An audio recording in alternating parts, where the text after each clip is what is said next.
In solo leveling, when Jinwoo's wife was on her deathbed, Jinwoo had just defeated the Ant King. Jinwoo said he needed to find a healer fast, but the shadow exchange wasn't all powerful, and there was still cooldown time remaining. He hadn't tested whether he could move with another person tagging along. Even if he went with Kaisel, Cha Hyen would likely die before he could return. He wondered if there was a healer from the Blade Guild who was still alive, but time was not on his side.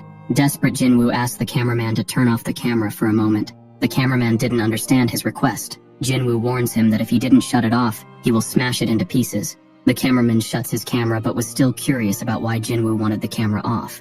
Jinwoo then ordered his shadow soldiers to find Min Byung-goo's body. Yunho was confused, unable to understand why Jinwoo needed his corpse. One of the orcs eventually found the body and laid it before Jinwoo.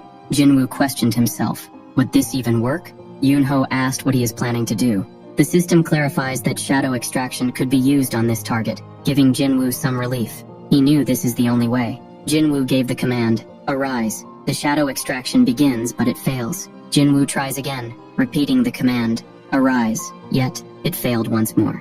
Jinwoo speculated that his extraction skill level should be high enough for a simple extraction like this. Perhaps it isn't working because Byung-gu strongly opposed the idea of becoming a shadow soldier. Maybe he feel immoral to turn a human being into one, but he had to save the mother of his children. With no other options, Jinwoo made a final attempt. He said the command, "Arise." The shadow extraction began again. Yunho furiously demanded to know what Jinwoo is doing to Byung-gu. However, he was suddenly shocked and asked Jinwoo, "Do you have the power to command the dead?" To everyone's astonishment, Byung-gu successfully resurrected. Choi asked Jinwoo, "Can you truly harness the power of the dead?" Coach Ma added, "You are no ordinary summoner, that's for sure."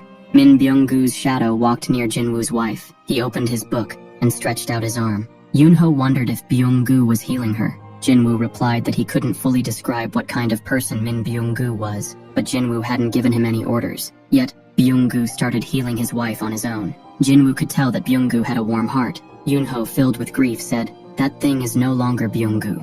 Jinwoo agreed, acknowledging that Yunho is right. Choi remarked that the longer a battle lasts, the more powerful Jinwoo becomes, which is quite a frightening ability. Yunho says to Jinwoo that he would likely take part in many battles from now on, and he was sure Byung-gu's abilities would prove useful. However, Yunho added that Byung-gu had hated violence. He then requested Jinwoo not to make him fight on the battlefield again.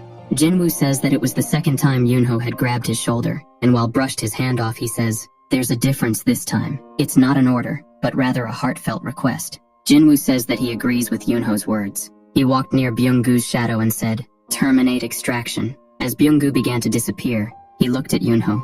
Yunho gave him a warm smile, and Byung-gu smiled back before finally vanishing. After the extraction, as he bid farewell to his best friend, Yunho softly says, "Thank you." I don't know if you liked this short recap or not, but if you didn't like it, I apologize because it's my first time trying vertical long-form content. However, if you did like it, don't forget to like this video and subscribe to the channel.